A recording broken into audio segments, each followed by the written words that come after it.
So we're back to this again because obviously Facebook feels that I'm not who I say I am.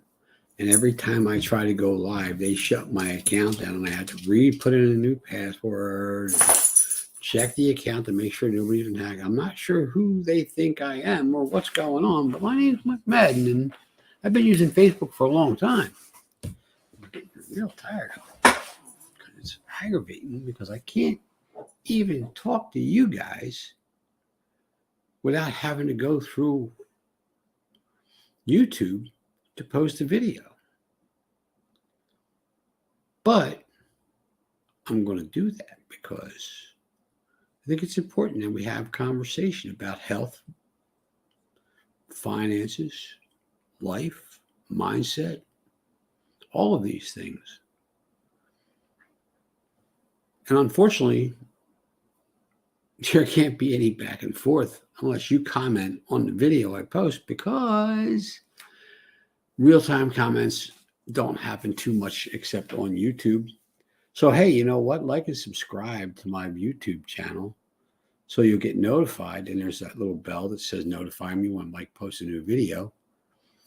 And that'll be a lot easier for you to keep up with because that's pretty much the channel I'm going to be using for a while. And I'm giving up trying to go live on Facebook because it's just a waste of time and causes aggravation. As you can see by the way I started this video.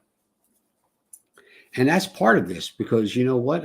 I titled this, If You Mind, It Will Matter, because almost everything in life is about that. What we are willing to tolerate, what we're willing to do to achieve a goal, what all of that is within our mind.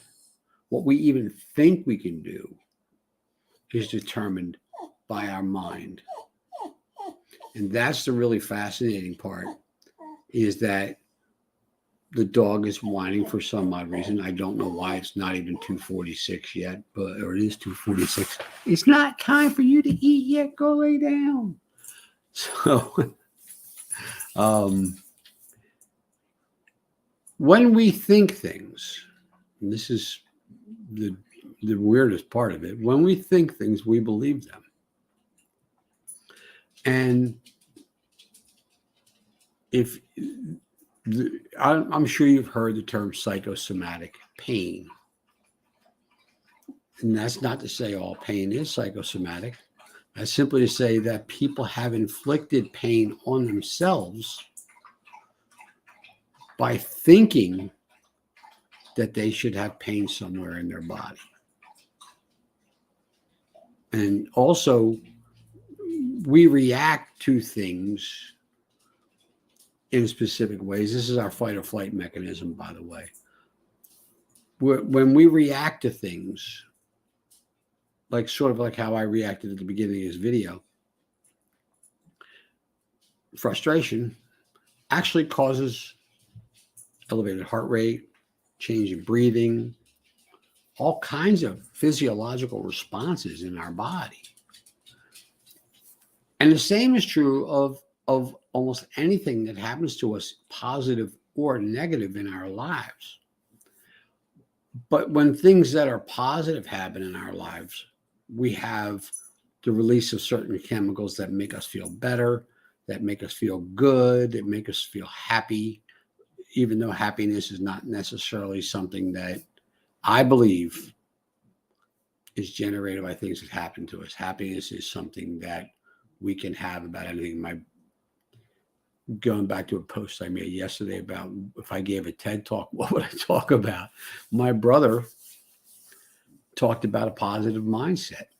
And that's why I sort of went there today with this. And I joked with him, and I'll tell you the story, that when they were shaving me, when they were prepping me for my cardiac catheterization, it's a pretty vulnerable situation, guys. I don't know if you realize, like, you're pretty much laying there naked except for the hospital gown, which they take right over your head practically. They do cover up the vital parts as far as they can with a towel. but they shave your privates. And they also shave my wrist, because the first time I had it done, it was through the wrist. So I still have no hair on my wrist. I may have to shave the whole arm. But they shave it so the doctor can get in there and not get hair in your veins and all that. But it's it's kind of awkward. I mean, let's be real about this. Somebody shaving your privates, it's kind of personal. When she was done shaving, I looked at her. I said, "Did you give me a runway?"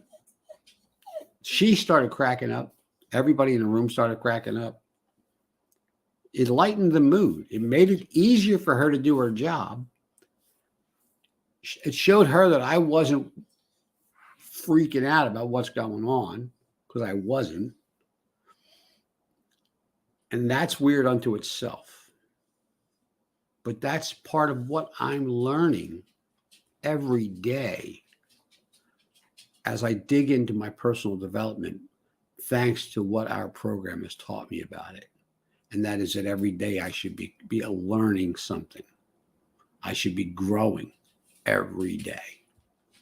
And that should is for me, not for anyone else, by the way. When I say I should be, that's me holding myself accountable for it. I should never tell you, see, there's me, I should never tell you that you should do anything. Because what you decide to do is entirely up to you. What I can tell you is that if you decide that you don't want to grow, then you have no complaints about where you are in life. Hoping to win the lottery is not a strategy for success. It's really that simple. I mean, not that money is success, but a lot of people equate success with money. And I see a lot of people saying, when I win the lottery, I'm gonna. But then they sit there with the remote in their hand, clicking the channels and saying, well, someday I might win the lottery. It kind of reminds me of the joke about the man who begs God for 20 years to win the lottery. And finally, one day, he's so exasperated that he's never won. He's out screaming up at the heavens, God, God, why have you forsaken me? All I ask is I just win the lottery. And God said, did you buy a ticket? So everything that happens to us requires an action on our part in some way, whether it be inaction or a step in the right direction. Inaction will take us back because the world is constantly changing. All right, I'll take care of you in a minute. Go lay down. The world is constantly changing. And if we don't change also, we won't keep up with it. And we'll watch things from a distance and say, man, the world's really a weird place now. But it's not really a weird place. It's just the world. It's just what's happening in the world. It's just what it is. We have to evolve mentally. And we have to keep growing mentally if we're going to keep up with all the changes that happen. And that's not to say some of these changes aren't bad. That's not what I'm saying. I'm saying that we can make our lives better even in the face of adversity by making ourselves stronger mentally, stronger emotionally, and stronger physically. Maintain a healthy weight. Start an exercise program. And if you don't like the gym, don't go. Walk. Buy a kettlebell and work out at home. Work out in your patio. Work out on your lawn if you want. And if you want to walk and you don't like where you live, go find a park, because guess what? There's no better place to be than in nature. And all of that has to do with mindset. All of that has to do with how we see our world. And that's really what it's about, guys. It's about how we see our world and ourselves. And the truth is, if you mind, it will matter. This should have happened. That should have happened. No, it shouldn't have. Did you do anything to make it happen? Did you do anything, or did you not do something that may have made it happen? All of these things weigh in on your life. And when we say everything that's ever happened to us makes us who we are, and I bet you everybody says that, or most people do, everything that's ever happened to me made me who I am today. There you go. Let's do that. Everything that ever happened to me made me who I am today. Yeah, but did everything that happened to you have to be negative? Or did it all have to be positive? Or was there a lesson in everything that you could learn that maybe made you a stronger person? I talked about this before.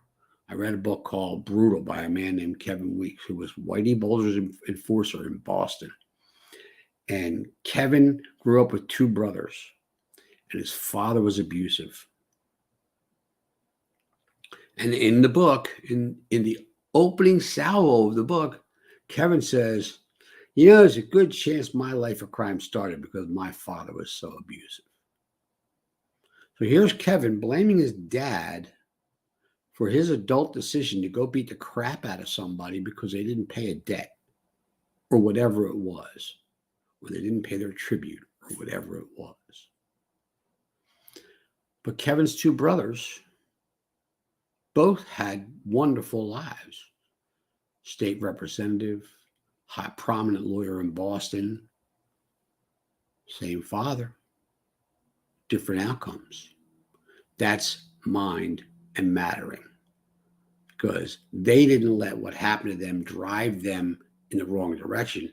They let what happened to them drive them in a stronger direction, because they saw it as, I'm never going to be that way. I want to allow myself to act that way. That's mind and making it matter. So there you go. That's my preaching for the day, as Rusty would say. Hey, Rusty, good to see you, buddy. I'm glad that you went through your thing very well. And guys, thanks for tuning in. Sorry we have to do it this way, but guess what? That's the way it is. So I'll deal with it. And don't forget, this is March. It is March Madness. We are offering $25 scholarship programs towards starting our program. Usually we like to put it on the second month that you're on the program. That way it's much better for you. And we're here. And I will actually, when I post this, put a link to a JOT form. That is our health assessment in computerized form. It gives us an idea of where you are and gives you an idea of what we're looking for in order to help you. So there you go. All right, guys. Have a great day. Have a blessed day. And remember, stay positive. Bad things happen. That doesn't mean you can't say, all right, it happened, it's over. Here it is. I had 80% blockage in my LAD. They fixed it. It's over. I'm moving on. That's the way it is. There's nothing I could do about that now, right? It happened already. So that's where I'm at. All right, guys. Love yous.